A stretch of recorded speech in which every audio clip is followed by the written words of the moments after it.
Most people hear the name Jezebel and think of seduction.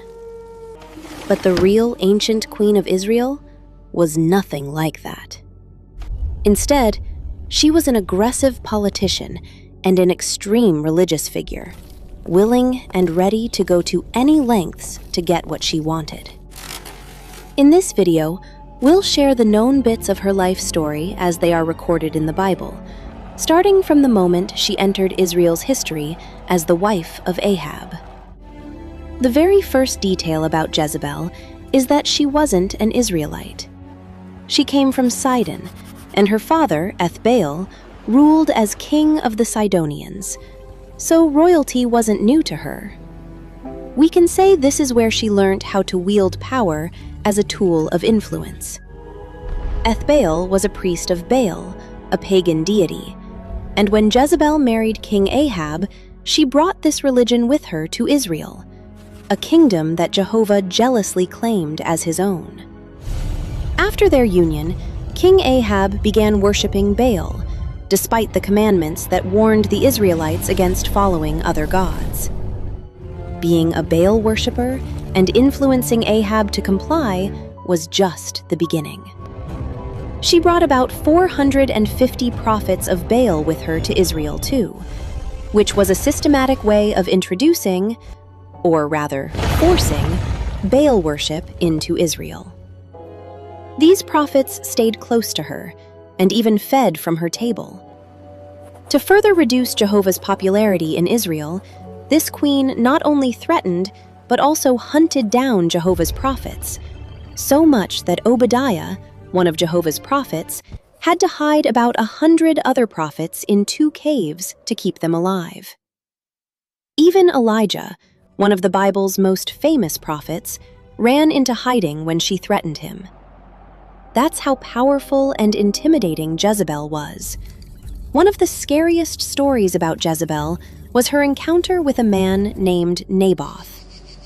He owned a vineyard near the palace, and King Ahab loved it for its proximity.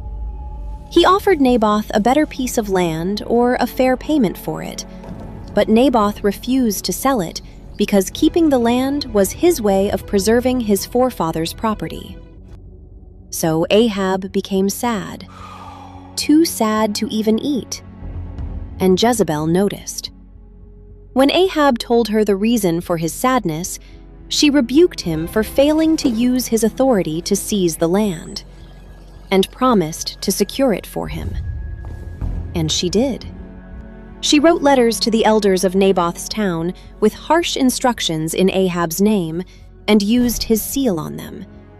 She requested that 2 people accuse Naboth of cursing God and the king, and that the town should have him publicly executed. Once this was done, she told the king that he could have the land since Naboth was gone. But God did not ignore what happened. He sent Elijah, who had been in hiding to escape Jezebel's wrath, to tell Ahab that he and his entire family, including Jezebel, would be punished severely. Ahab felt sorry and repented, so God decided to delay the punishment until after Ahab was gone. After Ahab's death, God appointed Jehu as Israel's new king and gave him the task of carrying out judgment against Ahab's household, including Jezebel. Jehu obeyed. When he arrived at Jezreel, Jezebel adorned herself by arranging her hair and painting her eyes to show that she was still powerful. She looked out of the window and challenged Jehu. Jehu answered by calling out to the eunuchs standing near her. He asked who among them supported him, and when they responded, he ordered them to push Jezebel down from the window. They did. And that was the end of Jezebel. Later, Jehu decided she should still receive a proper burial because she was the daughter of a king, so he asked his men to bury her. But when they went to do so, they found only her skull, hands, and feet. Her body had been consumed by dogs, just as God had promised would happen through Elijah.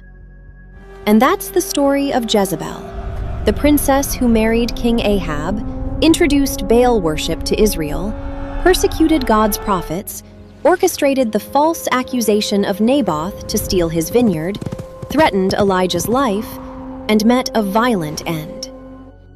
Did you learn anything new from this story? Please share it with us in the comments.